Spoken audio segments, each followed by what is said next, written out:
சரீரத்தின் முறிவை மட்டுமல்ல, இருதயத்தின் காயங்களையும் இருதயத்தின் வலிகளையும் வேதனைகளையும் வடுக்களையும் நான் ஆற்ற போகிறேன் என்று உங்களுக்கு வாக்கு கொடுக்கிறார்.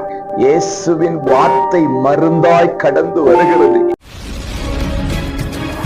பிரியமான உறவுகளே, இயேசுவின் இன்ப நாமத்தில் மனதார வாழ்த்துக்கள்.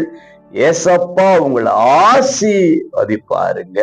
ஏசாயா 30:26 கர்த்தர் தமது ஜனத்தின் முறிவை கட்டி. பிரியமானவர்களே, நம்முடைய ஆண்டவர் முறிவை கட்டுகிறவர். எப்படி சொல்லலாம்?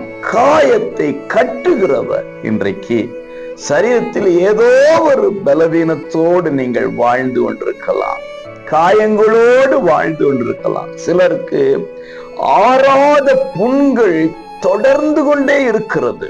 என்று கர்த்தர் சொல்றார், உன் காயங்களை நான் கட்ட போகிறேன், உன் முறிவை நான் கட்ட போகிறேன் என்று கர்த்தர் சொல்றார். இன்றைக்கு சிலர் இருதயம் முறிந்த நிலைமையிலே, ஆத்துமாவிலே முறிந்த நிலைமையிலே, பிரதர் சமாதானமே போச்சு, சந்தோஷமே போச்சு, வாழ்க்கை என்னமோ மாதிரி இருக்கு, சூன்யமா இருக்கிற மாதிரி இருக்குன்னு நீங்க சொல்லுகிறதை உணர முடிகிறது.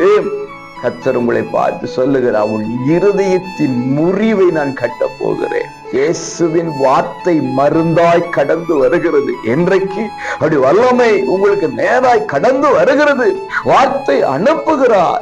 இருதயத்தின் காயம் மாத்திரமல்ல, சரீரத்தின் அவயவங்களில் உண்டான அத்தனை காயங்களையும் இயேசு குணமாக்க போகிறார். சுகம் தரும் ராப்பா இன்றைக்கு அற்புதம் செய்கிறார், செய்வாராக. God bless you.